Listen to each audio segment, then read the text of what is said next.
Okey ah. So, semua partition sudah masuk kan? Kita boleh start loh. Okey. So, hari ini punya tajuk ialah HR dengan AC AutoCount HRMS training. Okey, kita start lah.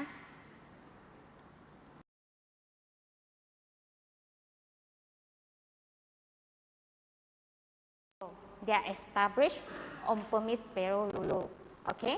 Lepas tu dia founded bursa dekat 2023. Okey. Lepas tu ini ialah achievement lah dekat sini punya tempat ialah achievement. Okey. 2017, 2018 until 2023. Okey. Next. Okey. Dekat AutoCount software kita ada cloud base, kita ada on-premise.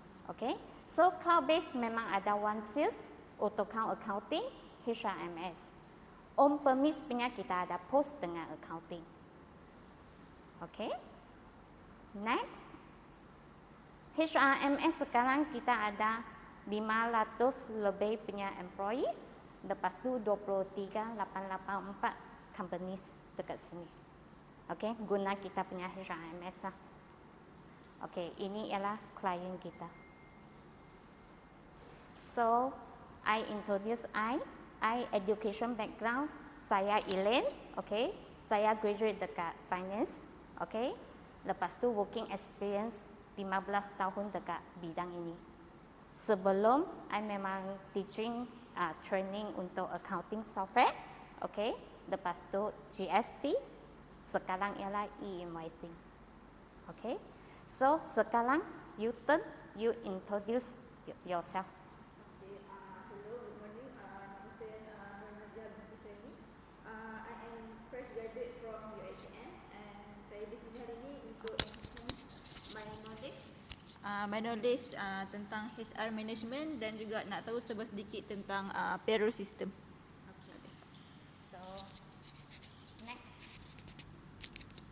Hai, selamat pagi semua.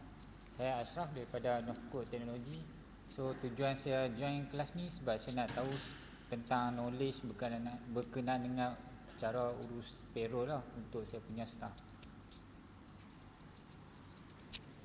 So, next. Hai, saya Izzat. Saya juga fresh graduate daripada Universiti Melaya. So, saya nak tahu HRMS ni untuk macam nak study macam payroll apa semua tu lah. Okay. So, next. Hai semua, nama saya Lim Chang Hong. Saya adalah satu manager daripada sebuah syarikat. Hari ini saya datang untuk attend training ini untuk memudahkan urusan syarikat saya nanti.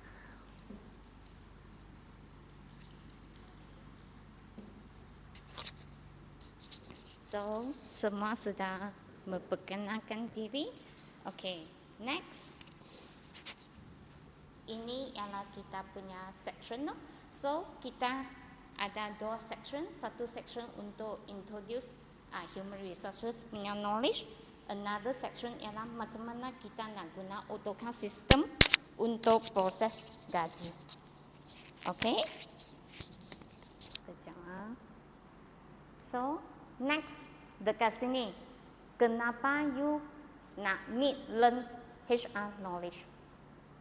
Okay, kenapa kita nak tahu HR punya pengetahuan? Okay, first, bila you tahu, you more professional lah. Okay, second, manage HR more easy. Third, ialah HR workflow. Keempat, yang paling penting punya ialah legal and illegal. Okay. Kelima ialah own your right. Lepas tu keenam ialah grow your company. So, bila you dapat pengetahuan, lebih punya pengetahuan, bila nanti you pergi kerja dengan orang punya masa, you dapatlah pengetahuan profesional punya. Okay. So, kedua ialah manage HR more easy. Bila you kira you punya gaji punya masa, keluar letter punya masa, offer letter lah, or bagi benefit staff punya masa, more easy. Lepas tu you tahu HR punya workflow. Paling penting ini ialah legal dengan illegal. Maksudnya legal dengan illegal ialah based on government. JTK punya legal punya benda you kena tahu. Okay? Bila you sudah tahu legal dengan illegal, you akan nampak you punya own rights. Maksudnya you sudah tahu you all punya rights dekat mana. Bila employer buat kesilapan, so you boleh semacam amend lah, advice mereka lah untuk betulkan benda ini. Okay? Lepas tu keenam ialah grow your company. Ini paling penting. Everything sudah okay, lepas tu company baru boleh grow dekat sini. So ini penting skills, knowledge dengan attitude. Okay? Lepas tu kita next, dekat basic punya human resources knowledge. Normally you thinking apa dekat basic punya human resources punya knowledge? Jika you nak try, knowledge lah, dekat basic punya knowledge. Normally you ingat human resources ialah benda apa? Dekat skill benda apa? Normally ialah payroll lah, betul tak? Kita kena proses gaji loh. Kedua penting punya ialah attendance. Satu bos memang dia nak tahu, okay, staff ini datang tak? Attendance dia masuk tak? Okay, so attendance memang penting. Dia ada lewat tak? Lateness tak? Okay, ada absence tak? So normally lah, satu company dia penting dekat attendance management. Okay, so dekat sini human resources knowledge sini kita ada payroll, okay, kira gaji, lepas tu employee punya benefit, lepas tu recruitment. Maksudnya you nak hire orang, semua under HR, okay, training, lepas tu background check, mereka punya appraisal, semua under HR. Okay, staff ini either under performance atau performance okay, semua under human resources punya skills ini. Okay, risk management, distribute, safety, company policy, career development, legal advice, performance appraisal, semacam tadi Elaine mention punya, attendance management dengan cost planning dengan administration. Okay, so hari ini tujuan kita cuma main dekat payroll dengan attendance management. Untuk kira gaji dengan attendance management. Okay, ada apa soalan tak dekat sini? Nak tanya regarding ini ada apa soalan tak? Tak ada kan? Tak ada. So, jika tak ada, Elaine boleh proceed next. Okay, so what does payroll do? Okay, pertama you kena maintain you punya employee salary, leave, attendance dengan claim. Betul tak? Maintenance, you kena record staff punya record, dia punya details, lepas tu gaji dia, lepas tu leave, attendance, dia ada main hari berapa hari satu bulan dia main. So ini untuk leave, attendance, ini untuk claim. Ada setengah company dia dapat claim, like salesman dia keluar, tapi dia memang ada toll, petrol, betul tak? So dia akan balik claim dekat company dia. Ini untuk claim. Lepas tu file. Okay. Next untuk attendance. So attendance ini ikut kita akan include kita punya leave. You dapat leave dengan medical leave. Okay. So everyday punya attendance status. Dia clock in pukul berapa, clock out pukul berapa. Yang ini under attendance. Okay. Next, proses payroll. Bila proses payroll punya masa, kita akan include kita punya tax, SOCSO, EPF, EIS, jika ada HRDF, allowance, bonus, claim dengan increment and others. Okay, bila kita proses payroll. Okay, lepas tu ini respond. Bila kita respond boss and employee and government, maksudnya kita proses siap, kita akan dapat report kan. Report ini ialah taksiran kita nak submit untuk IRB atau nak submit untuk SOCSO, EPF. Okay? So, untuk payment. Okay? So, ini kita punya payroll due. Maksudnya, kita proses payroll punya masa, kita akan buat dekat ini benda. So, okay tak? Dekat sini. Ada apa soalan? Okay. Jika tak ada soalan, kita proceed to next. Okay. What does HR need to know? Okay. So, knowledge, payroll knowledge. Payment of wages. You kena tahu wages. Wages itu ialah apa? Okay. You punya income, yang ini ialah wages. So, normally lah jika if contract or service does not mention wages period, wages shall be deemed as 1 month. Maksudnya, you tengok satu company kan, proses gaji you ada 0.5. Ada bila you log in, you baru masuk company ini kan, on half month, dia akan proses gaji you half, betul tak? Bila you sudah lama punya worker, adakah dia proses you punya gaji 1.5? Takkan. Proses 2 bulan, tak 3 bulan pun tak. Normally kita proses gaji 1 bulan. Complete punya 1 bulan. Jangan cakap baru join punya employee. Bila baru join punya employee, dia akan ikutlah. 15 dia join, dia akan masuk 15. Okay? So, kita akan deem as 1 month. Even though you punya offer letter tak tulis. Normally offer letter pun tak tulis sebab kita proses gaji punya masa akan guna 1 bulan. Okay? Lepas tu, after the wages period end, within 7 days need to pay salary. Okay, yang ini kan memang banyak orang buat kesilapan dekat sini.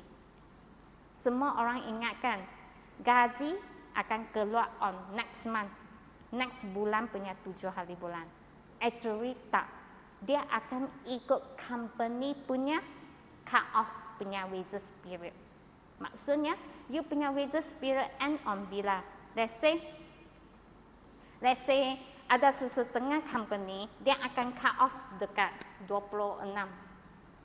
Okay, 26 untuk cut off dia punya wages. Okay. So, bila you cut off dekat 26, within 7 hari, you kena keluar gaji dah. Faham? Okay. Banyak company dia akan keluar dekat last day on the month. Betul tak? 30 atau 31. So, bila 30 atau 31 punya masa, dia akan proses on last day on 7 hari bulan. Faham?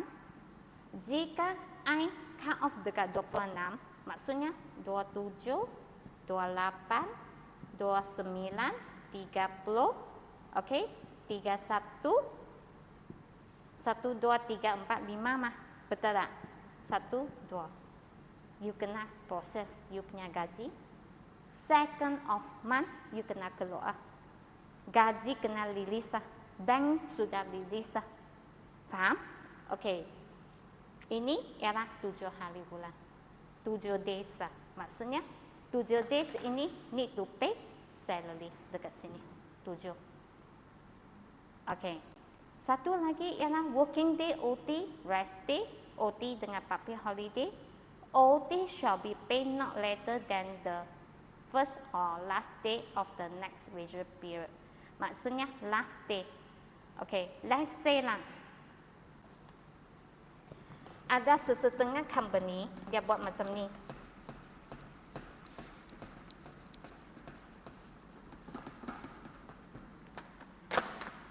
Gaji dia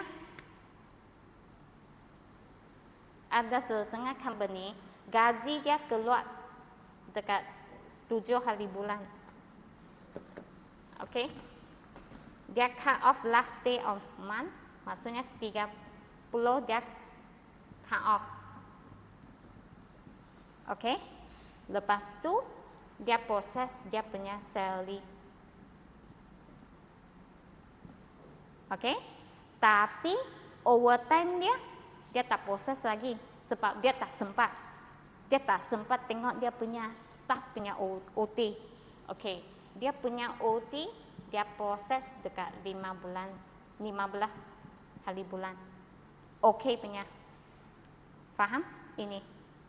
You jangan ambil OT ini proses dekat you punya second month punya gaji.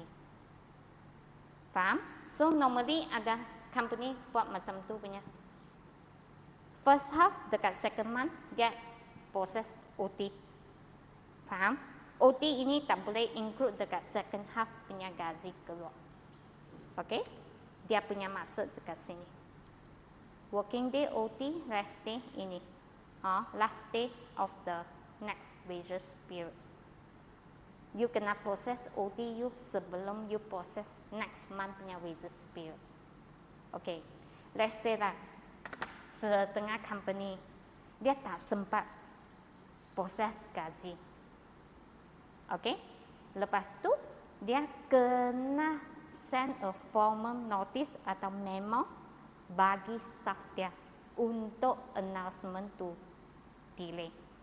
Bukan you boleh simply cakap, you nak delay gaji bulan ini, boleh. You kena buat satu raise out satu formal punya notice. Okay, untuk delay bagi you punya staff. Ingat tau, yang ini penting. Bukan cakap kita nak delay proses gaji, keluar gaji, boleh saja. You kena raise out satu formal punya notice, lepas tu bagi employee you. Okey tak? Dekat sini, 4 poin ini okey tak? Ada apa soalan tak? Boleh ya?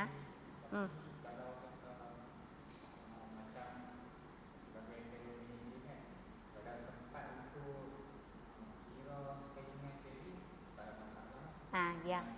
Jika you punya OT kan, you sempat. Let's say you memang tak guna punch card. Sekarang banyak company guna punch card. Bila punch card punya masa, sometimes employee itu punch 2 kali, 3 kali. Sometimes tak punch. Macam mana dia nak tahu overtime itu? Dia akan delay dia kena query balik, betul tak? Kena checking balik, dia akan ambil masa.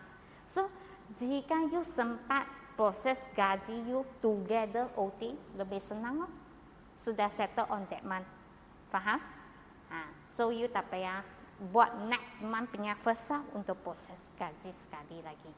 Ini kalau macam untuk yang situasi macam ni, yang misi ni cakap tadi 30 cut off dan 15 bulan baru kita proses OT.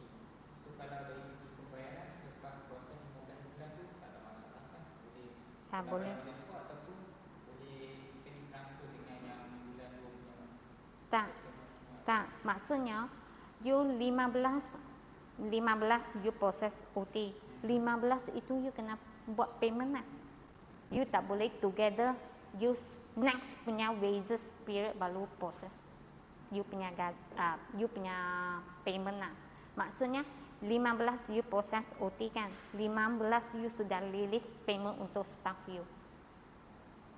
Faham tak? You jangan cakap accrue, teraccrue lagi, tak ada.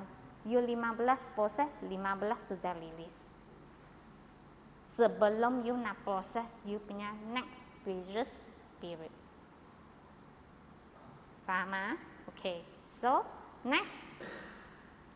Sekarang kita punya minimum wages ialah 1,700 per month. Betul tak? Okay. Bagi daily atau hourly basis kan, you punya wages set dekat RM8.72 per hour lah. Okay. Lepas tu satu week you entitled 1 hari punya rest day. Okay. Minimum lah kita cakap minimum lah. Ada setengah company dia dapat 1 minggu 2 hari punya rest day dengan off day. Okay, so dia kena fulfill 45 jam per week. Faham tak? Okay, so ini ialah entitled satu rest day per week. Okay, 1,700. Lepas tu per hour punya rate RM8.72. Okay, so next ini ialah kita punya monthly wages 1,700. Jika you punya working days 6 hari punya dapat rate ini. Jika 5 hari punya dapat rate ini, 4 hari dapat rate ini. Jika hourly memang kita akan kira RM8.72. Ingat tahu, formula ini dia akan ikut macam ni. Dia akan ikut 1,700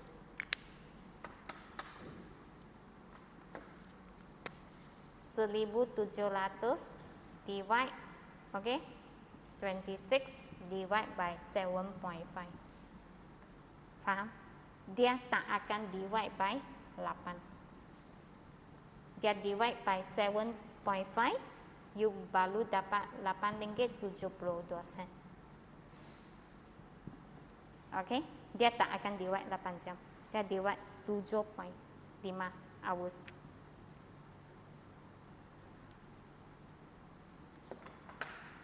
Okay? So, next. Okay. Ini ialah before under 5 employee company before August 2025. Mereka masih maintain 1,500. Okay? Tapi sekarang sudah tak ada lah. Okay? Ini August, last before August lah. August start dia kena 1,700.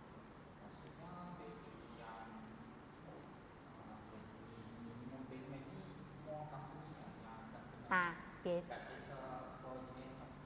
Tak kisah. Yes. Sekarang entry semua 1,700. Bukan cakap you dekat outskirt, dekat kampung-kampung punya kan dapat offer. Yang ini sudah tak ada. Ini ialah 5 employee. You punya gaji 1,700, dekat kampung pun 1,700. Bukan cakap dekat bandar saja 1,700. Dekat kampung tak ada. Tak, sekarang standardized. Government bagi standardized sekarang 1,700 untuk ke seluruh Malaysia. Okay? So, boleh Okay. So, important dekat sini. Okay. Important notice minimum punya wages sudah tukar jadi 1,700. Okay? Lepas tu ini jika tak ada contract, salary also cannot lower than minimum wages. Faham? Lepas tu allowance cannot be included in basic salary. Okay? Ini ada penalti. Ini untuk report channel. Jika facing any problem, you boleh report dekat JTK. Jabatan Tenaga Kerja. Okay? So, next. Macam mana kita nak calculate working hours? Okay? So, bagi you all tahu punya, bila kerja working time kan, you tak boleh tulut-tulut 5 jam. Maksudnya, you tengok normally company kan, dia kerja 4 jam. Sudah bagi rehat. Faham? Dia tak bertulut-tulut kerja 5 jam punya. Dekat JDK kan, dia memang kena kerja not exceed 5 hours. Maksudnya, you kerja tak boleh lebih 5 jam untuk rest period. You kena sebelum lah. Okay, jika you kerja 5 jam, you kena rest period of at least 30 minit. Masih provided. So, you akan nampak normal punya company kan, dia akan kerja 9 masuk atau 8.30 masuk. Dia pukul 12.30. 8.30 masuk, dia pukul 12.30 dia akan rehat. Faham? Lepas tu pukul 9 masuk punya kan, dia akan pukul 1 dia akan mesti rehat. untuk 1 jam punya rehat. Okay? Jika you punya daily working kan dekat sini, exclude OT, tak boleh exceed 8 jam. Tak include, exclude OT, you tak boleh exceed 8 jam. Maksudnya, you kerja normal, tak ada overtime punya kan, you tak boleh exceed 8 jam. Okay? Bila you ada include OT, you tak boleh exceed 12 jam. Sini, 12 hours. You tak boleh exceed 12 hours. Okay? So, total weekly punya working hours not exceed 45 hours. Ini baru tukar punya. Dulu 48 hours. 48 jam. Sekarang baru tukar 45 jam. Okay? Overtime work shall not exceed 104 per month. Faham? Bila you ada overtime kan, overtime you tak boleh exceed 104 hours per month. Dia akan ikut ini. Boleh? Ini ialah kita punya attention dekat sini. Boleh ya? So, ada apa soalan tak dekat sini? Attention punya tempat. So, normally orang practice 45 jam ini you punya kerja kan normally pukul 9 sampai 5:30. Jika you rest day 1 hari untuk 1 minggu. Faham? Jika you kerja rest day 2 hari punya, maybe mereka akan kerja 9 sampai pukul 6 atau sampai pukul 7. Faham? 9 sampai 6 dia maybe dia absorb another 5 hours. Okay, employer dia absorb another 5 hours. Maybe dia Saturday kena kerja half day. Okay, so ini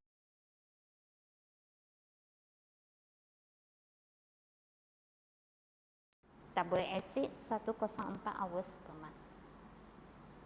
Okay, so siap kita tekan next.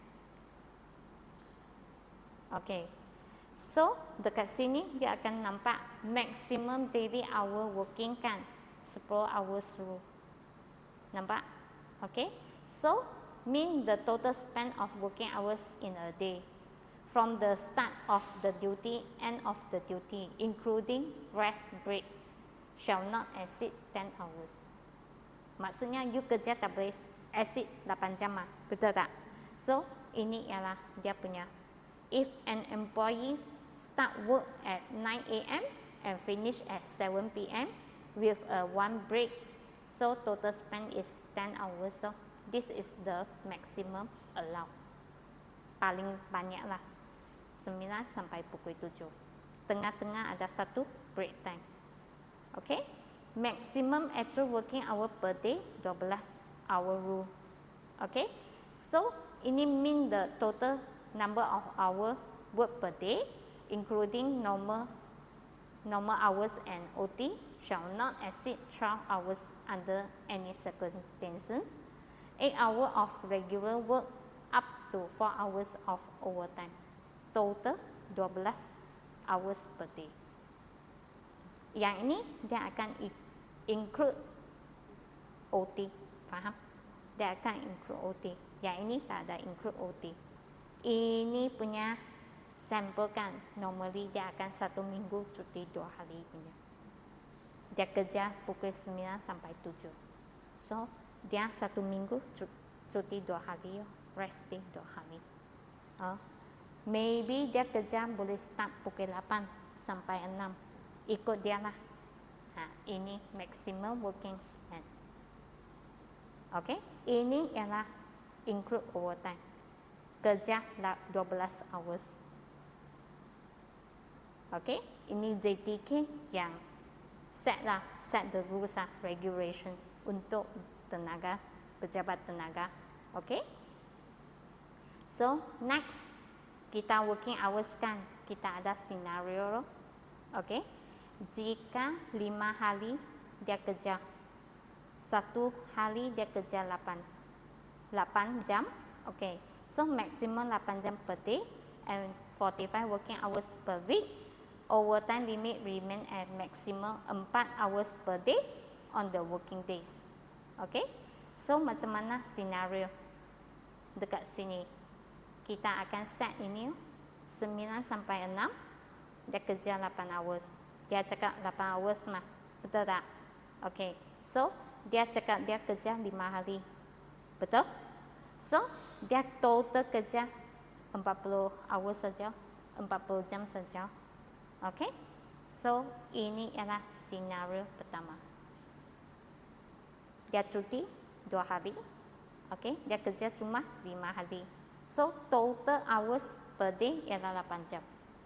So 8 darab 5 dia dapat 40. So okay oh, below 45 jam per week. Faham? Okay.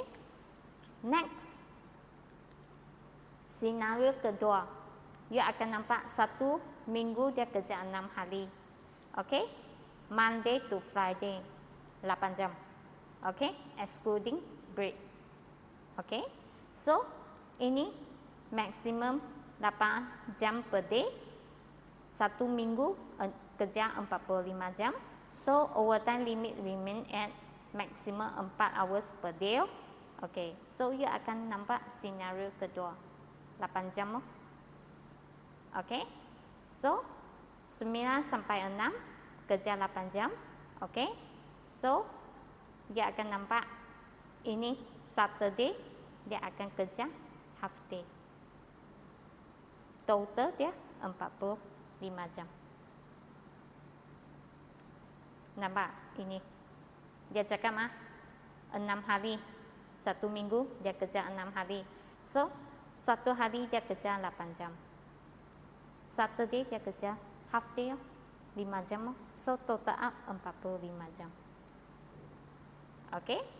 Next, senario ke 2B. 1 minggu kerja 6 hari. Okay. Dia plus less 8 jam lah. Less than atau sama 8 jam lah. Tak ada sama less than lah. Okay. So you akan nampak dia akan set macam tu 9 sampai 5.5. So total up 45 hours. Ini banyak orang praktis inilah. Dekat kita punya Kedah area memang banyak orang praktis this. Okay.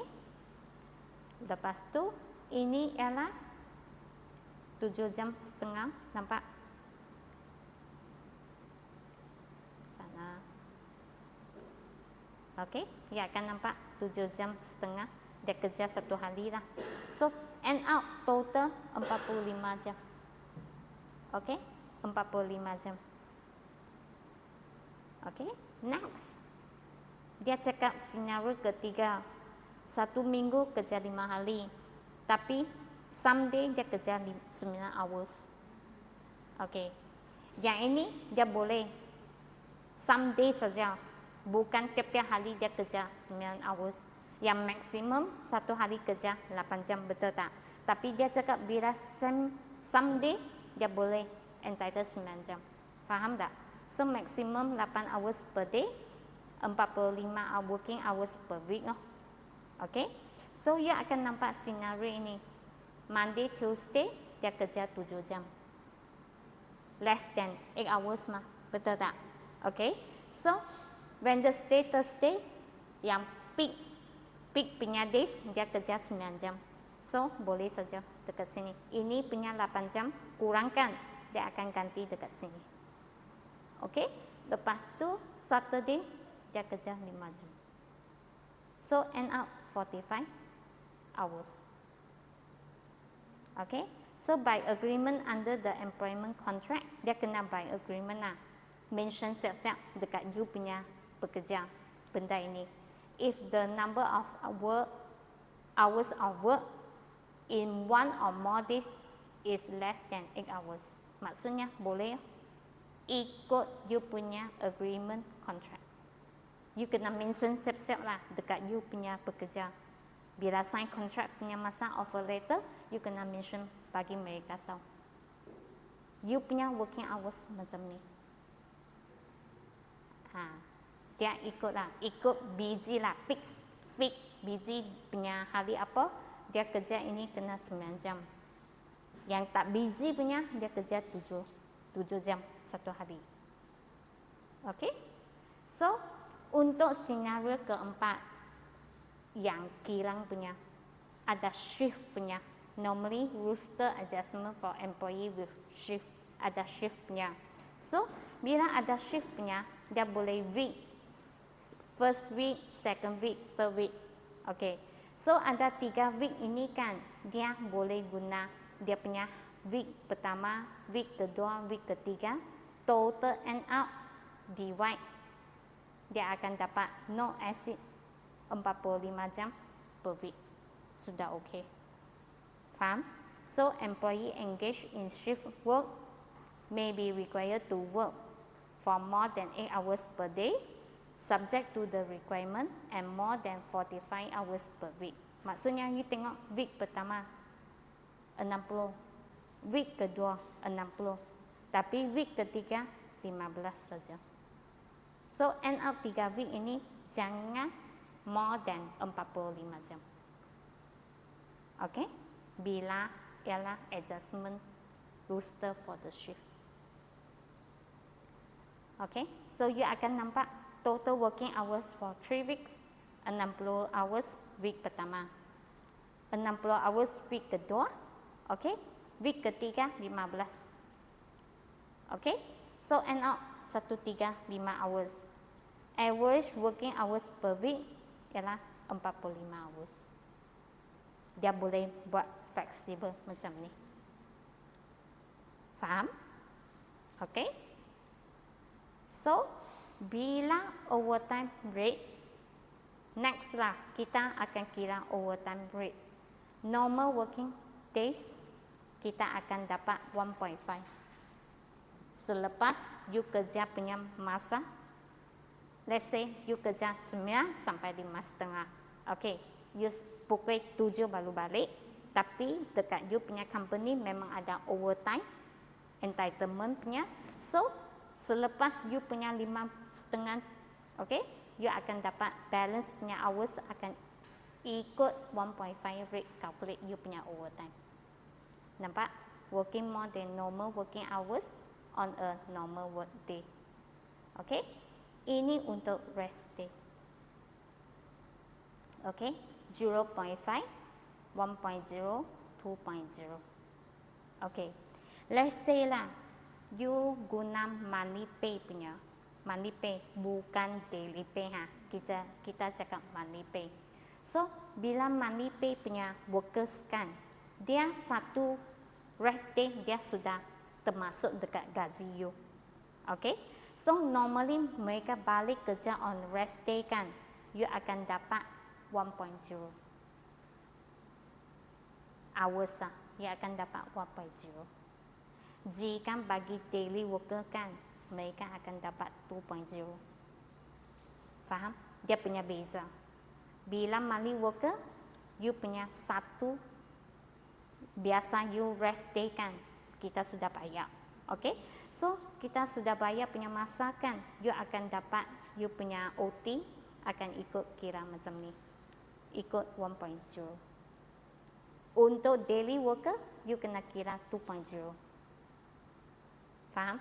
Daily worker dengan monthly worker punya beza. Lepas tu public holiday. So, public holiday, jika follow normal working hours 2.0, sebab you public holiday, you balik, public holiday dia sudah include dekat gaji you. Okay? Selepas exit you punya working hours, you baru dapat 3.0. Jika daily worker, dia akan direct dapat 3.0. Dia punya beza. You might, you sudah dapat 3.0. Okay? Jika monthly worker, dia akan dapat 2.0. Exit dia punya normal working hours, dia baru dapat triple. Orang cakap punya triple lah dekat sini. Okay? So ada apa? Seorang dekat overtime rate sini tak? Tapi ada setengah company kan, dia akan fix rate bagi dia punya worker. Semacam pharmacist, mereka punya gaji kan more than 4,000 punya kan. Dia punya majikan allowed to fix satu rate bagi mereka bila dia balik kerja overtime. Faham tak? Dia tak akan ikut dia punya basic calculate dia punya overtime. So basic you, let's say lah, you punya basic 1,700. Dia akan kira you punya overtime divide 26. Ikut you satu hari punya working hours berapa jam. Let's say 7.5, you akan divide 7.5. Baru times 1.5. Faham? Jika you kerja 17, basic rate divide 26. Okay? You kerja 8 jam. So, divide 8 times 1.5. Yang ini, dia akan ikut you punya working hours per day. You punya daily working hours. Ini. Either 7.5, either 8. Dia akan ikut you punya daily working hours. Faham tak?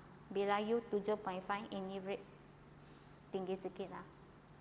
Bila you kerja 8 jam, rate ini rendah sikit compare. Okay? So, sometimes semacam normally kan, pharmacist, you akan nampak pharmacist, mereka punya rate kan, overtime rate kan, tak akan ikut basic rate dia. Sebab pharmacist dia punya rate tinggi. Dia punya basic rate normally kan, kita cakap 8,000. Example lah 8,000. So, dia sudah above 4K. Okay? So, dekat majikan dia boleh fix dia punya rate. Dia tak akan ikut basic rate calculate overtime. Normally, dia akan dapat 20 lah. Ikut dia punya hours lah. Faham? So, you akan nampak you punya overtime rate macam ni kira.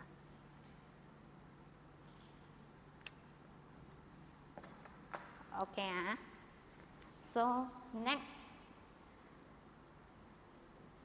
kita break 10 minutes, nanti kita baru continue. Okay?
那个 quiz 在哪里？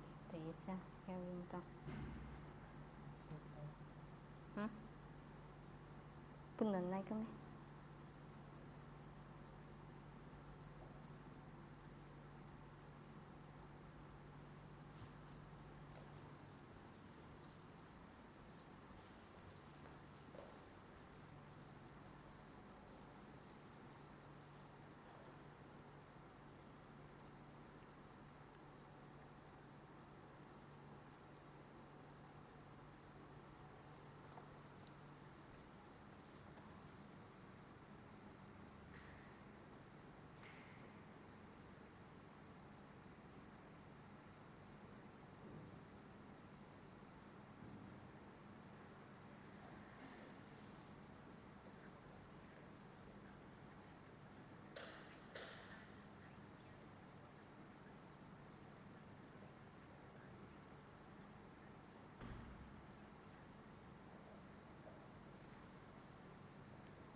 So kita continue. Next, apa kita kena contribute dekat payroll? Normally, dekat you dapat gaji kan, atau you proses gaji punya masa kan, dekat dalam basic rate betul tak? Lepas tu apa lagi kita akan contribute? Example, KWSP, betul? So EIS dengan PCBO. Okay? Jika ada sesetengah company dia ada zakat, dia akan tolak zakat lah. Lepas tu HRDF tak akan masuk dekat kita punya payslip. HRDF dia akan dekat majikan kena contribute saja. 0.5% atau 1%. Yang itu bila employee more than 10 orang, dia baru kena contribute. Jika tak payah punya HRDF punya part.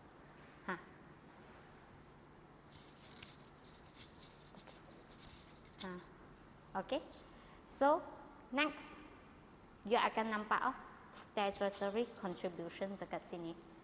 Ini ialah EPF normally punya SOPSO EIS PCB lepas tu HRDF 1% atau 0.5%. Jika more than 10 workers 1.1%, less than 10 worker 0.5. 0.5 punya ialah voluntary punya. Ada setengah company dia boleh voluntary register, bukan compulsory punya. Jika 10 employee dia kena register HRDF. Lepas tu zakat, tabung haji dengan ASN. Okay, ini dekat statutory contribution. Memang kita akan tolak benda inilah. Ini optional lah. Okay. So, okay tadi.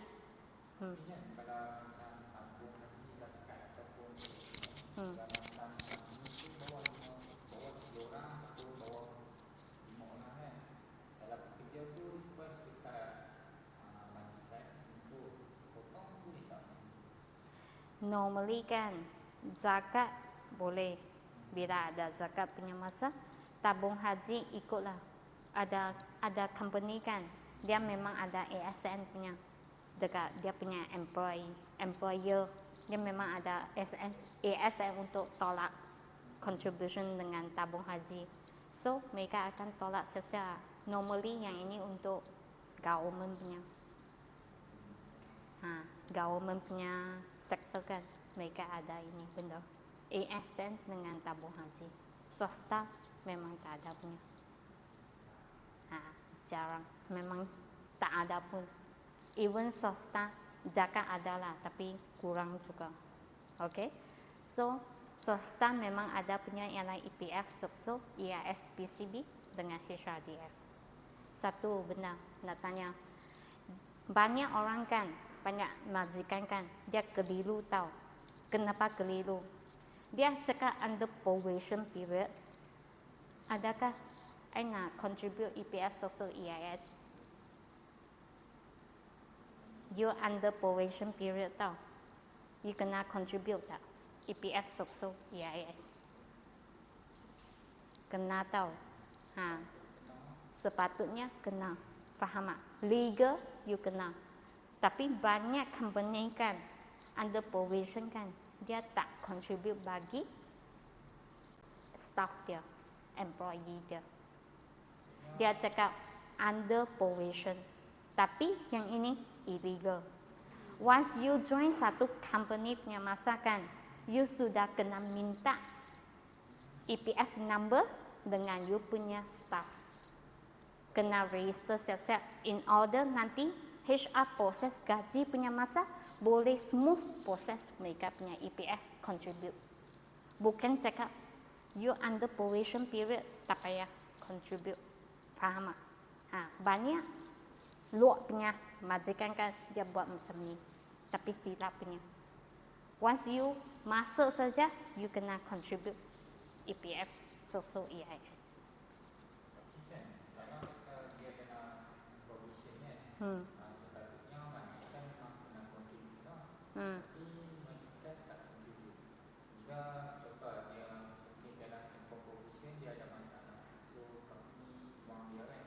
Kalau dia report dekat ATK, ada company tu dia akan kena apa-apa tindakan tak? Normally probation period kan, you report EPF so EIS kan, dia mereka ambil tindakan, mereka akan tindak dekat majikan lah.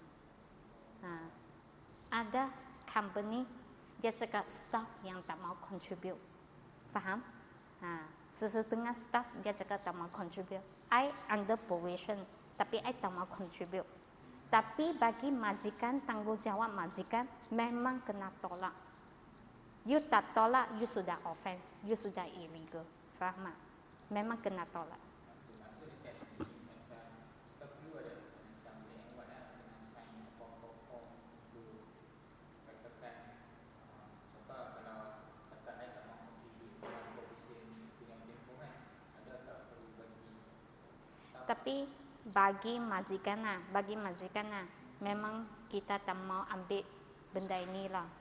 Illegal mah, kenapa you nak buat? You faham tak? Cakaplah ada letter, tapi you sudah offence. Majikan pak, dia memang sudah offence. So, tengoklah majikan itu, dia nak ambil ini punya risky tak? Maksudnya dia punya risk untuk ambil risky ini untuk bagi staff dia tak mau contribute. Ikut majikan lah, tapi memang risky, you sudah illegal. Faham tak? Macam tu. Normally under probation period memang sudah start contribute punya. Okay? Boleh ya? Okay. So, next. Dekat statutory contribution, these 4 items must be included in the payroll. Okay? Ini Perkeso. Ini KWSP. PCB, bila gaji tinggi punya memang kena PCB. Lepas tu HRDF. HRD ya, sila. Okay, ini untuk 10 employee ke atas lah, kena contribute punya. Okay. So, dekat EPF kan. Okay, EPF punya table. So, EPF punya table below 60 tahun.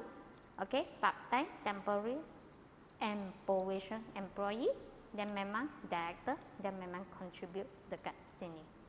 So, kita ada standard employee 11%, employer 13%. Ini less than 5K. Faham? Jika more than 5K, dia akan contribute 12%. Let's say you punya gaji 3,000. Okay. Tapi bulan itu you punya bonus ada 3,000. So, you sudah more than 5K, betul tak? Adakah you punya EPF guna 12% atau 13%?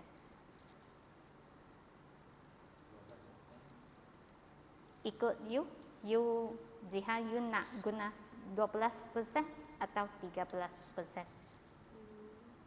12 sebab lebih dari ini. Okey. Jihad guna 12%. Ashraf? 12%. Izzat? 13. Chanhong? 13. Actually 13%. Dia tak akan ikut you total that month punya gaji more than 5K, ikut ini 12%. Dia akan tengok balik you punya basic salary. Faham? Jika basic salary you memang kurang 5K, dia akan ikut 13%. Okay? Jika you punya tahun age you more than 60 tahun, okay? Above 60 age, sekarang punya employee akan jadi kosong. Tak payahlah. Cuma majikan akan contribute 4%. Okay? 4%. Lepas tu, foreigner rate ini 11%. Foreigner above 60, 5.5%. Tapi foreigner, government baru ada announce. Ini, benda ini. 2% from employee, 2% from employer. start Oktober punya wages. Faham? Foreigner 2%.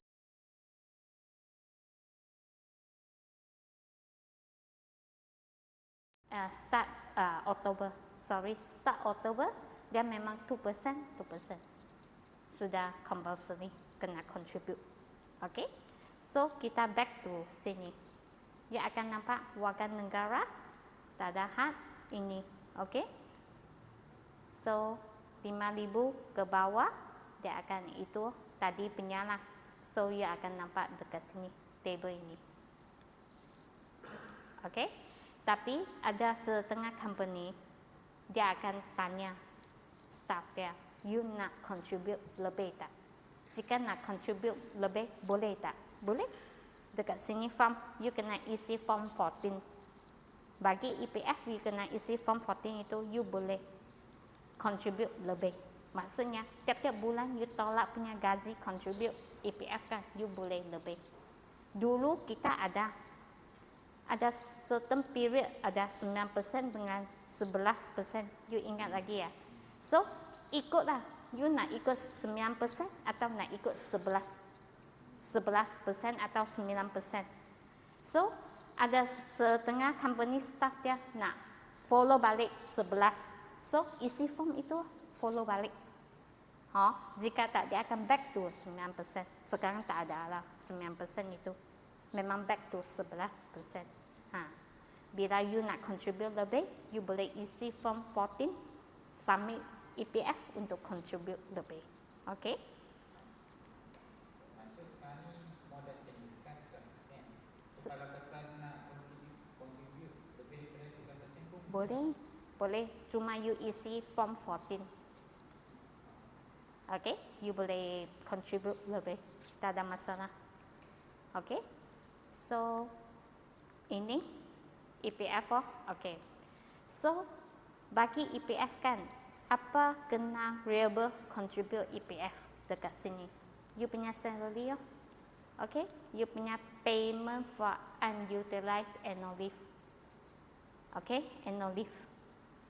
Bila annual leave you ada baki kan, you carry forward next year. Next year punya masa, either you carry forward next year, either dekat this year punya masa kan, majikan you sudah convert pergi allowance. So, bila convert pergi allowance kan, yang allowance itu you kena payment EPF, kena contribute EPF. Okay? Bonus, allowance, commission, incentive, area wages, wages maternity leave, wages untuk study leave, half day leave, dengan other payment under service contract. Ini memang kena bayar EPF punya bila ada wages ini. Okay. Lepas tu, ini tak perlu director fees. Yang ini director fees bukan director salary tau. Dia semacam setahun dia dapat 1 kali punya director fees atau 2 kali punya director fees. Director salary bayar every month punya memang kena contribute EPF tau. Lepas tu service charge. Overtime payment memang tak contribute EPF. Gratuity, retirement benefit, retrenchment, okay, temporary and layoff termination kena terminate punya memang tak kena. Travelling allowance memang tak kena. Payment in lieu of notice termination memang tak payah contribute EPF. Okay, yang others memang kena bayar EPF. Okay, so next you akan nampak SOCSO. Nampak? SOCSO. SOCSO ini untuk protect employee against contingency including occupation disease and accident. Untuk SOCSO lah, injured lah. Maksudnya you travel pergi company punya masa accident. Okay, so kita boleh claim SOCSO dekat sini. Okay, so provide 24 coverage against invalidity or death due to any cause. Okay, ini SOCSO. Okay, so SOCSO kita pun ada 2 kategori. less than 60 tahun, okay, kita akan untuk skim pertama, kategori pertama. So kategori pertama punya masa maksimal 1.75%. Untuk employee 0.5%. Faham? Kategori pertama. Okay. Kategori kedua untuk 1.25%. Okay. Ini kategori kedua. Okay. Ini reach on 60 tahun punya coverage. Faham? 1.25. Kategori kedua. Okay. So, apa kena contribute dekat social? Actually, sama saja. Okay. Salary, pay leave, holiday, dia different dekat EPF dengan social overtime. Bila you kerja overtime kan, social ada cover. EPF tak payah. Okay. Extra work on holiday, lepas tu allowance commission. Dia punya beza dekat sini, overtime. Overtime memang kena contribute. Okay. Yang tak payah contribute social punya ialah bonus. Bonus tak payah punya. Yang ini kena others punya bonus tak payah. Social tak payah contribute bonus punya. Okay. So bagi social punya dekat sini kan social EIS dengan social sama. Rebel punya tempat sama saja. Dia tak akan beza. Cuma EIS kan, umur you sudah sampai 18 tahun, you baru contribute EIS. So okay, bila 17 tahun kan, you kerja di luar, you memang kena contribute so. Tapi EIS tak boleh contribute lagi. Sampai umur you birthday hari itu, hari bulan itu, you baru contribute EIS. Okay, so EIS dia akan 0.2%. Maksudnya employee 0.2, employer pun 0.2. Tapi dia age 18 sampai 60. Okay, ini you akan nampak 18 to 60. Okay, however employee age 57 and above who have not prior contribution before the age 57 are exempt. Maksudnya sekarang you umur 57 tahun. Tapi memang dulu you tak pernah contribute EIS. So you baru keluar kerja, example lah. You tak payah contribute lah EIS. Faham? Sebab dia pun tak boleh claim. Dia age 60 mah. So dekat sini tak payah. Okay? So dia punya capping amount maximum 6,000. So maximum 6,000. Capping punya, dia punya table lah. Capping maximum 6,000. Dia tak semacam EPF. You punya salary sampai amount berapa, dia pun boleh capping. Tapi so maximum capping dekat 6,000. Let's say you punya basic salary 8,000. Tapi capping untuk contribute social EIS 6,000 sahaja. Faham? Okay, ini untuk EIS. Okay, so EIS ini, variable for EIS ini tak payah punya. Travelling allowance, special expenses gratuity, annual bonus, BIK, other remuneration. Dekat part ini memang not variable. Ini variable. Faham? Ini memang tak payah contribute punya. Okay? Apa itu benefit in kind? You tahu benefit in kind ini? Benefit in kind ini ialah semacam normally kan director dapat car, company provide car bagi director. So director punya benefit in kind, mereka kena masuk calculate PCB. Atau bila company provide you hostel accommodation, so yang itu under benefit in kind. Bila you calculate PCB punya masa, you memang kena masuk. Even though you tak dapat duit tau, you dapat benefit in kind itu. Tapi bila you calculate gaji untuk contribute PCB punya masa, you kena include you punya benefit in kind. Jadikan you punya salary tolak PCB amount itu akan tinggi.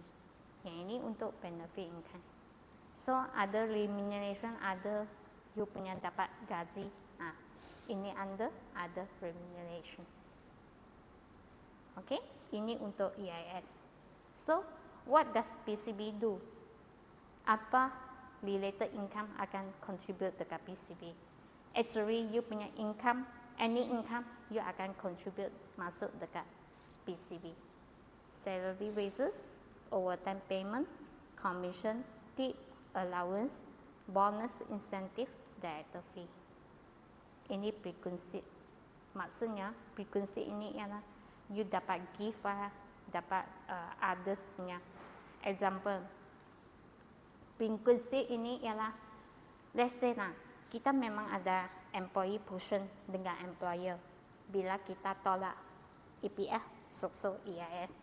Tapi majikan cakap, so part bagi employee, majikan tolong bayar. So, bila majikan tolong bayar punya masakan, dia tak tolak employee, itu ialah frequency.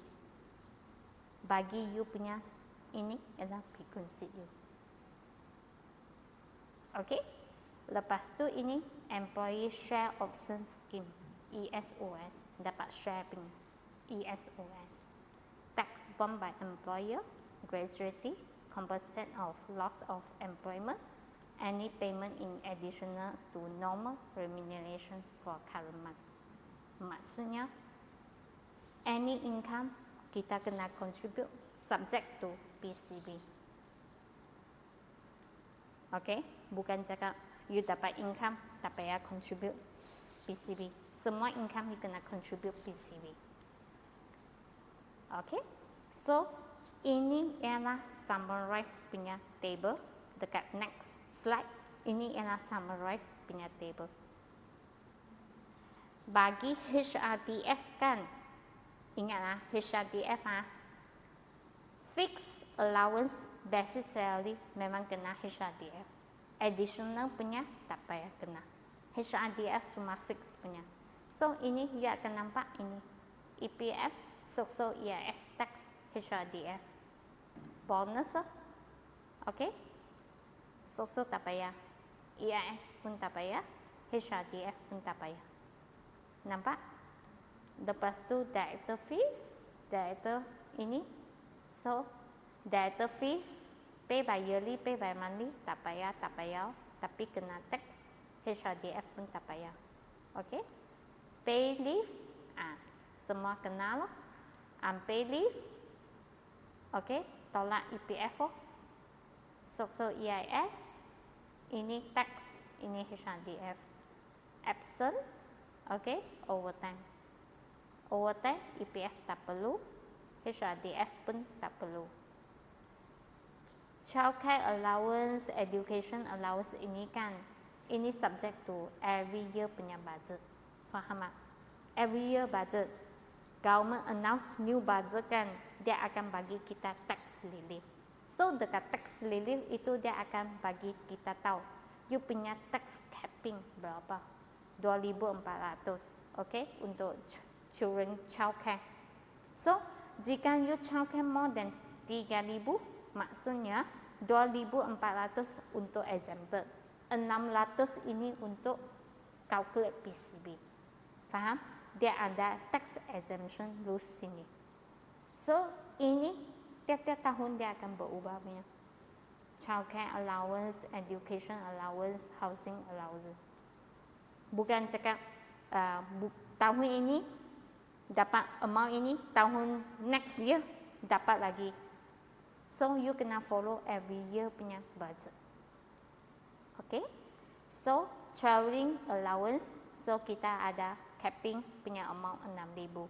So travelling allowance some subject to EPF, some tak subject to EPF. Macam mana kita differentiate petrol dengan travelling allowance? Example let's say majikan bagi you allowance untuk travelling Memang tiap-tiap bulan fix punya. Okay? Yang itu untuk personal use. Bagi you sahaja.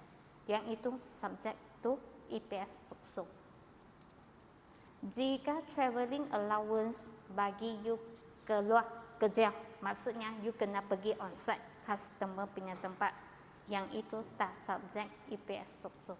Dia punya beza. Faham tak? Dekat you punya part, yang allowance, travelling allowance ini untuk you personal use, itu subject to EPF suksuk. Faham? Jika untuk you on-site customer punya tempat untuk claim balik you punya travelling allowance, yang itu tak subject EPF suksuk. Dia punya beza dekat sini. You akan nampak dia punya point petrol ada, travel ini tak ada. Dia punya beza. Personal use macam majikan cakap, you dari banyak jauh. Okay, so you mai kerja punya masa, I bagi you extra punya allowance. Tiap-tiap bulan memang dapat punya. Yang itu subject to EPF suksuk. Okay, lepas tu ini broadband, telefon, ini limit to tax exemption sini. Ikut budget ha. Shift allowance memang kena loh. Meal allowance memang kena. Okay, payment of areas, EPF suksuk, EIS tax tak ada. Claim memang tak ada. Okay, normally you punya claim semacam petrol toll disbursement punya, reimbursement punya tak ada. Faham? You ambil biar itu untuk claim balik. Yang itu memang tak ada. Advance deduction, loan deduction. Okey dekat sini ada apa soalan tak? Okey, tak ada, kita proceed. Next. So, bila you submit dekat sini kan, monthly punya government report. Maksudnya, you proses gaji.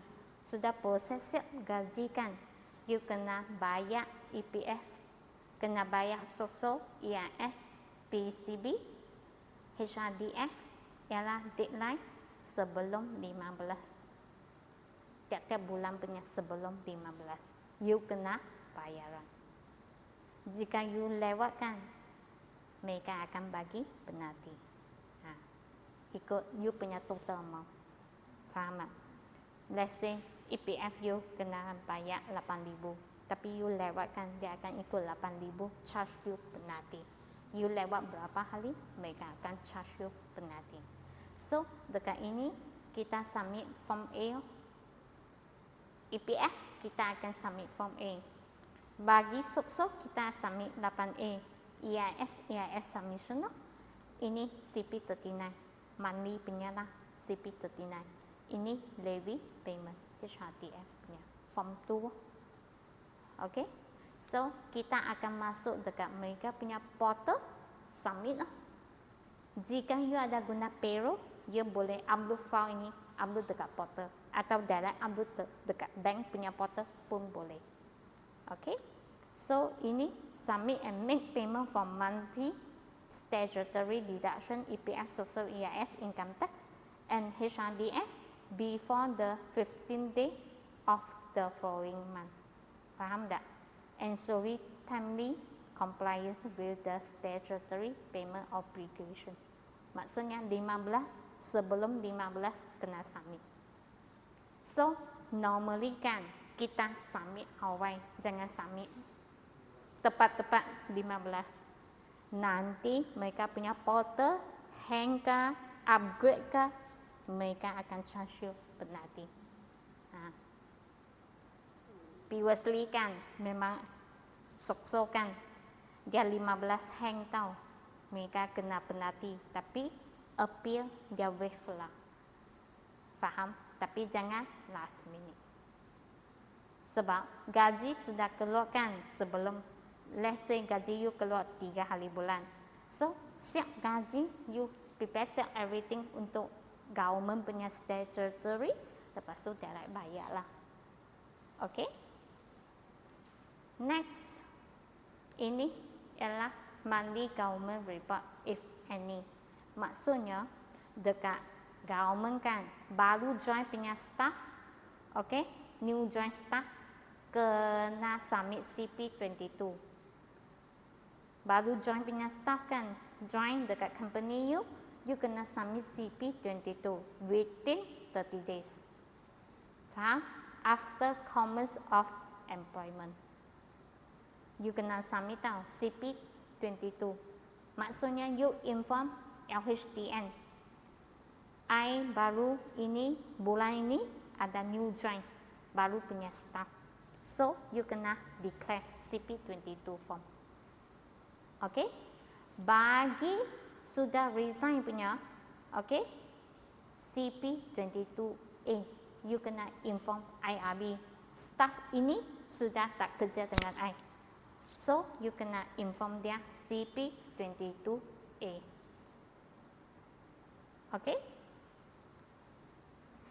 CP22B untuk public section. Sama punya. Dia ada A dengan B. Okay? Lepas tu CP21 maksudnya orang ini dia nak living Malaysia. Dia memang pergi overseas lah, overseas. So you kena inform government IRB CP21 form. Dia punya beza, you tengok CP21 ialah living Malaysia. Tapi living Malaysia punya masa kan, bila gaji dia tinggi kan, mereka akan on hold dulu tau, gaji bulan itu. Dia tak release bulan itu punya. As long as dia memang settle down everything, mereka baru release dia punya gaji. IRB takut dia tak bayar PCB, faham tak? That's why dia ada CP22, 21, sini CP21. 22 ialah new join, 21 ialah living Malaysia. Okay, so prepare and submit relevant document within 30 days before and after specific events and cases. Okay, so sekarang government announce kena stamping baru punya offer letter, employment contract. So ini baru-baru kita kena buat satu lagi offer letter untuk stamping. So deadline 31 Disember lah bagi existing punya staff. Faham? Jika tak nanti dia kena penalti. Okay? So yearly LHDN reports kita kena buat benda apa? Yearly punya LHDN report kita kena submit EA. Normally selepas tahun kita kena bagi you all EA. Declare you punya total income lah, EA. Lepas tu dekat majikan you kena submit form E, CPAD dengan data prices. Okay, dekat you punya portion you kena submit ini form E. Okay. Lepas tu ini untuk government department website. Bila you nak submit EPF, you kena link for EPF government punya website. Pakai so LHDN dengan HRD code. Okay. So next, normally you set yang itu, sometimes kita kena rest, betul tak? So bila rest punya masa ialah public holiday. Setahun public holiday ada berapa hari? Okay, so public holiday. So public holiday ini ialah semua employee dapat setahun 11 hari untuk public holiday. Faham? Bagi jangan kurang 11 hari. Minimum kena 11 hari. Okay, 11 hari punya public holiday within calendar year. Ini calendar year, setahun lah, maksudnya setahun lah. Okay, so ada 5 hari compulsory punya. Okay? 11 hari mah, betul tak? 5 hari compulsory. So additional 6 hari you boleh add on. Hari apa compulsory? National Day. Kita start lah main worker day, so Labor Day lah. Okay? Lepas tu National Day. Merdeka lah. Lepas tu Agong. Birthday Agong. Okay? Lepas tu birthday Sultan. State punya. Lepas tu Malaysia Day. Ini memang compulsory punya. Ingat, 5 hari ini memang compulsory. So, additional punya 6 hari, you boleh pilih dekat sini. You nak Chinese New Year, Wesak Day, Hari Raya Puasa, Hari Raya Haji, Deepawali, Christmas or Quran. Pilih berapa hari you nak declare dekat sini. End up, benda ini, 2 tempat ini tambah total up 11. Ingat 11. So normally orang akan guna Chinese New Year 2 days atau 4 days. Ada ikut company lah. Lepas tu Wesak Day, Raya Puasa, Raya Haji, Deepawali, Christmas. So end up benda ini 11 hari. Okay boleh So bagi annual leave minimum 8 hari per year if employed for 1 to 2 years. Maksudnya, you punya service length 1 to 2 years, you entitled 8 hari. Okay? 2 to 5 years, you dapat 12 hari. Okay? More than 5 years, dapat 16 hari. Minimum required. Maksudnya, you boleh more than ini JTK punya table. Tapi you tak boleh kurang dari benda table ini. 8 hari, 12 hari, 16 hari. You jangan kurang. Bila you kurang, memang illegal. Faham? Bila you more than that, okay saja. Dapat extra punya benefit memang okay. Jangan kurang. Okay? So, dia akan state down annual leave dekat sini. Lepas tu, you punya MC. So, 1 to 2 years, 14 hari. 2 to 5 years, 18 hari. Okay? More than 5 years, 22 hari. Hospital leave, 60. 1 tahun. Past 2 years kan, 60 hari ini kan dia include MC. Sekarang dia sudah asing. Maksudnya, hospital leave dia entitled another 60. MC masih maintain. Dulu dia tak, you dapat MC kan 22 hari, sudah include dekat hospital leave. Sekarang sudah tukar, dia akan asing. Hospital leave 60, MC 14, 18, 22. Okey. Macam mana kira untuk maternity dapat 98 hari kan? Sekarang punya maternity. Okey. So, bila maternity 98 hari kan? Macam mana kita calculate? Include you punya public holiday, rest day tak? Atau exclude? Bagi maternity dengan paternity. Sekarang paternity dapat 7 hari. Maternity dapat 98 hari. So, kira 98 hari punya masa kan macam mana kira? Include public holiday, include you punya rest day atau exclude?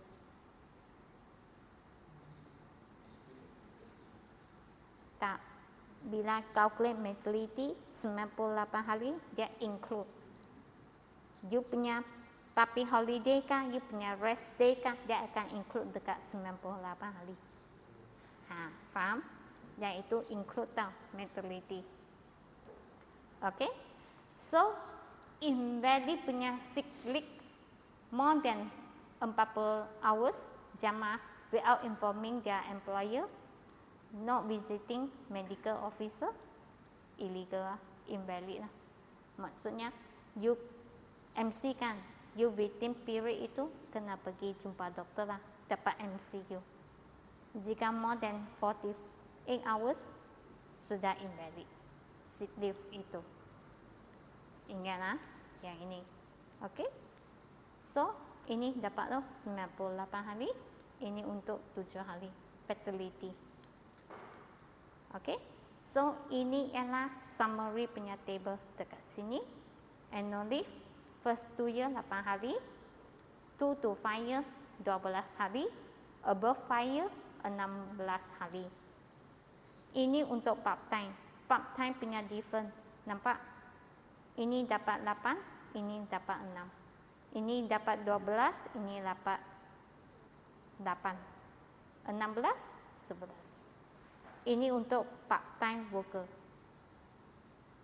Sesetengah majikan cakap, oh part time worker dia tak payah bagi benefit ini. Tapi memang bila under part time worker, you pun kena ambil bagi dia benefit ini. Dia punya AL ikut table ini. Okay? Bagi MC, dia dapat first 2 year 10 hari, 2 to 5 years 13 hari, above 5 years 15 hari. Okay? Hospital leave memang dia tak applicable. Maternity leave memang tak applicable. Paternity leave pun memang dia tak applicable. NA lah, okay. Lepas tu, you punya puppy holiday, kita dapat 11.5. Gadget ini compulsory. Bagi part time, mereka dapat 7 puppy holiday. Okay. 4 below ialah gadget punya. Dia punya different ialah Malaysia Day. Yes. Bagi part time punya Malaysia Day tak compulsory. Okay. Tapi part time pun entitled benefit ini. Ingat tau. Okay. So next Q&A. Bila Q&A, Elaine akan provide you all quiz. You akan answer quiz tekan dalam situ.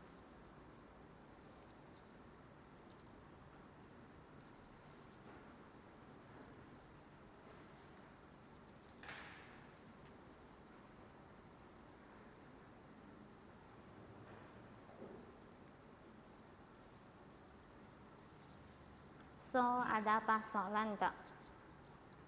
Dekat teori part sini lah.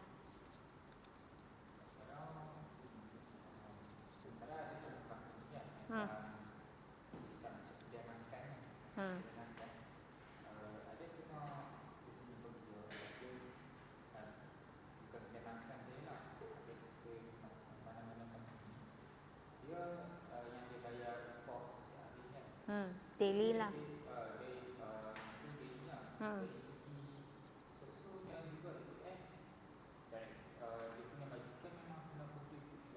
Yes, actually macam tu. Tak bayar.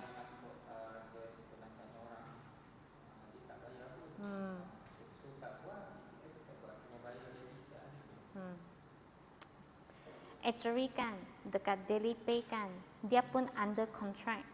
Dia ialah permanent staff dekat mereka. Cuma proses gaji punya masa dia beza. Maksudnya gaji kita boleh calculate based on monthly, hourly atau daily. Ada sesetengah company kan, kilang punya kan, mereka akan proses gaji mereka based on piece rate. Hari ini, I dapat buat berapa punya piece, you bayar bagi I based on I punya production. Faham?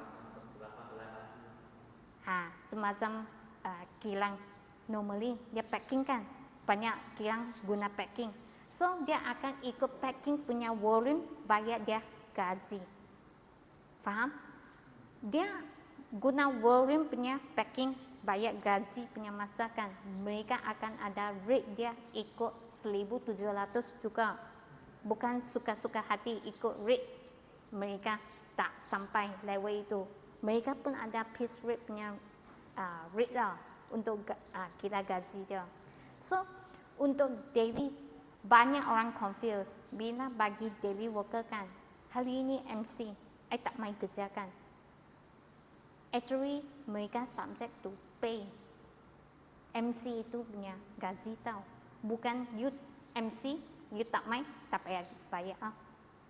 Dia under you punya employment contract juga. So, benefit tadi kan, memang dia entitled juga. Ini kan, dia memang entitled juga. Faham tak? Bukan dia tak entitled, dia entitled. Cuma mereka calculate gaji punya masa kena add on.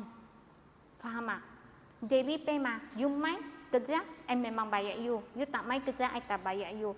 Tapi, you under contract punya masa, you dapat 14 day, 18, 22, atau you dapat AL.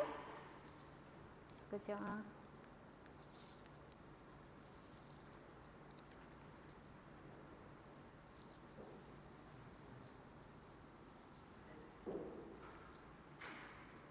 Atau you dapat AL punya masa kan 8 hari, 12 hari, 16 hari.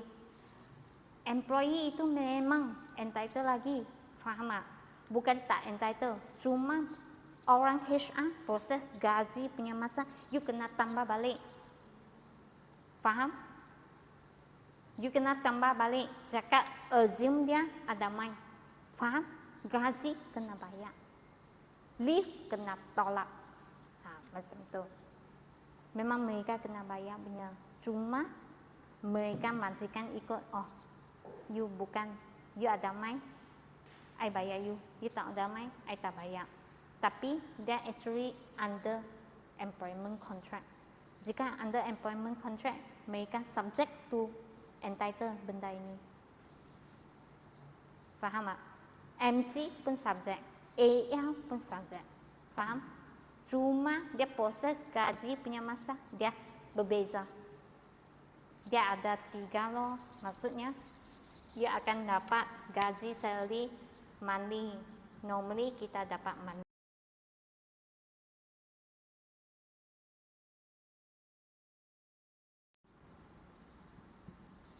Dengan satu piecework. Piecework under production. Okey, benda ini semua subject to benefit itu. Medical leave, AL, hospital leave memang subject. Bukan cakap you tak main, I tak bayar you. Tengok jika dia under part time, you kena ikut part time punya kira lah. AL dia dapat tak semacam tadi punya table 8, 12, 16. Dia akan ikut you punya AL part time punya. Tapi maternity, paternity, hospital memang tak entitled lah untuk part time. Macam tu. Kena tambah balik. Sebab majikan luar memang banyak. Tak tahu mereka tak tahu atau mereka memang tak bayar balik lah benda ini. Actually kena bayar. Jika employee itu tak bising lah, okey lah. Faham? Employee itu jika tahu pengetahuan ini, memang mereka akan bising lah. Ikutlah employment contract. Dia under employment mereka tak? Atau ialah freelancer. Jika freelancer memang tak ada lah. Faham? Lepas tu, untuk daily worker kan, mereka pun subject EPS sok-sok tau. EIS tau. Bukan cakap you bayar daily, tak payah contribute EPS sok-sok dah. Faham? Cuma dia punya calculate berbeza saja. Faham? Bila you monthly, daily, hourly. Calculation dekat you punya gaji, proses gaji berbeza sahaja. Okay? So, jika tak ada question, kita buat quiz. Okay? Dekat sini. So, Vicky working.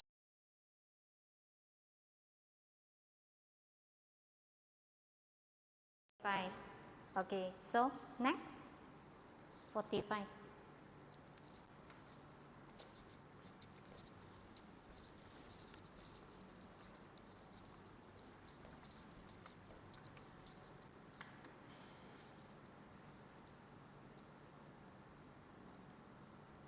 Okay, so how much minimum wages rate start 1st February?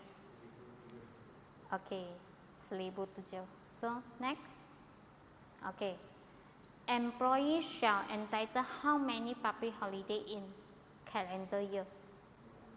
11. Okay, 11.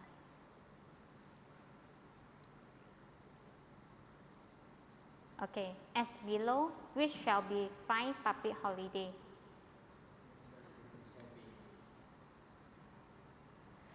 Answer? Malaysia Day. Okay, for part-time worker entitled for 7 holiday, betul tak? Okay, so must include which 4 gadget public holiday?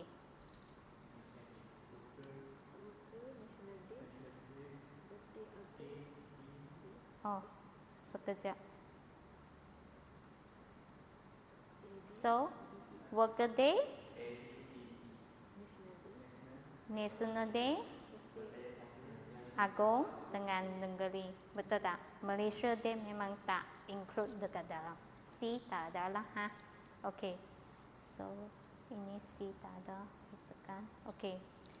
If contract or service does not mention wages period shall be deemed as how many months? Dekat you punya offer letter kan, jika tak mention you punya gaji, you proses gaji akan ikut how many months? Deemed as how many? Tak, 1. Izzat cakap 1. Sebab you kira gaji normally ikut 1 bulan. Cuma new join punya staff, dia akan ikutlah berapa hari you join. So, kita akan ikut 1. Okay.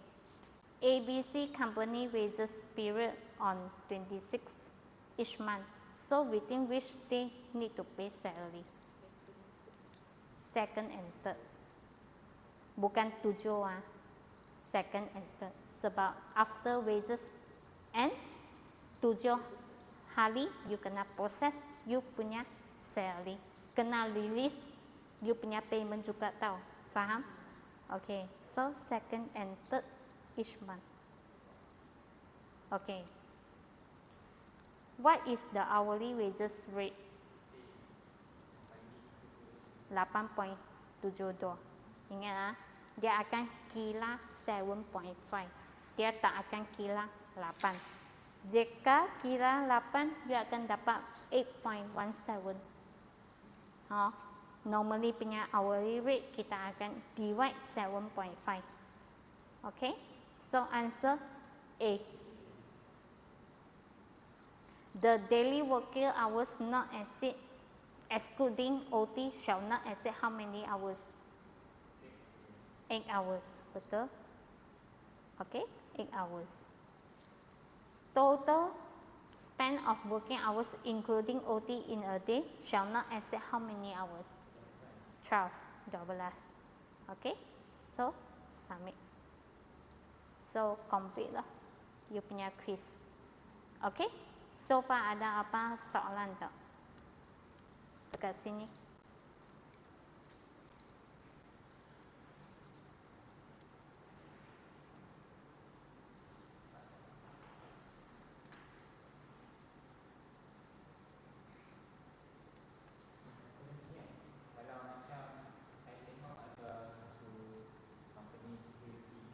Dia buat shift kadang-kadang 12 jam, maksud 10 pagi sampai 9 malam. Tapi dari segi rehat tu, dia mesti kena rehat. Dua. Sebab dia 12 jam kan, normally dia akan rehat 2 jam lah. Cuma yang shift punya kan, dia boleh ikut tadi roster adjustment. 3 minggu, week pertama I kerja 60 hours, week kedua pun 60 hours, week ketiga kerja 15 hours. So total out and out, you dapat divide 3 minggu, so 1 minggu you dapat 45 jam lagi ya. Ada setengah company dia nak kurangkan overtime. Faham? Operation cost dia nak kurangkan. So dekat sini shift dia boleh adjust lah. Faham? In order dia punya operation cost tak tinggi. Kenapa sesetengah company dia nak make shift semacam minimarket, especially minimarket. You akan nampak minimarket punya kan, mereka kerja pukul, maybe lah pukul 9 sampai malam 10 atau pukul 10 sampai 10. Satu hari sudah sampai 12 jam, betul tak? Tapi 12 jam jika I bayar you overtime, maksimum sudah 4 jam, betul tak? So mereka nak kurang cost ini, macam mana dia buat? Dia akan guna shift. Maybe you masuk morning shift, maybe you masuk noon shift. So guna shift ganti. So you kerja memang cukup-cukup lah. Faham? So dia tak payah bayar overtime. Faham? Ikutlah. Jika shift orang itu memang tak cukup employee, mereka baru bayar overtime lah. Jika tak, normally mereka akan ambil shift. Faham? You tengok ada 2 shiftnya. Normally minimarket ada 2 shift. Shift pertama dengan shift kedua. Okay?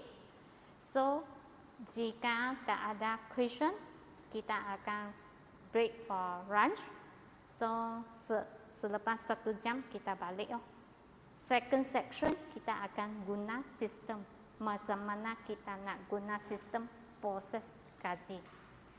Jika you tak guna sistem kan, you guna manually, guna Excel formula, akan susah lah. You punch card, you pun kena tengok, betul tak? Kena tengok punch card itu working hours berapa jam. So dekat situ bila you guna sistem, senang. Sistem akan auto. Even though sistem akan generate report. Okay? Dekat JTK kan, management report you kena simpan tau. Dia nak tengok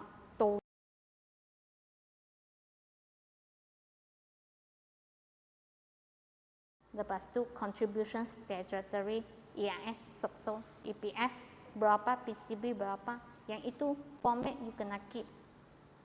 Jika tak, nanti dia balik audit you punya masa, you akan sangkut. So bila you manually buat punya masa kan, dekat Excel, you kena buat loh. Excel kena proses, prepare, payslip, betul tak? Payslip you, tiap-tiap bulan payslip you akan berbeza. You kena prepare payslip you. Tapi bila you ada guna sistem, dia akan senang balik. Dia akan auto. Okay? Auto, lepas tu nanti end of year, you pun akan generate EA. Jika tak, nanti end of year you kena fill in EA you lagi dekat situ. Bila you ada guna sistem, memang lebih senang lah. Senang banyak lah. Okay? So, kita stop sini dulu. So, section kedua kita akan balik untuk sistem.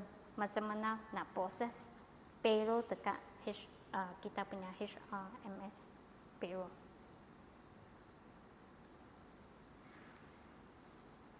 Okay?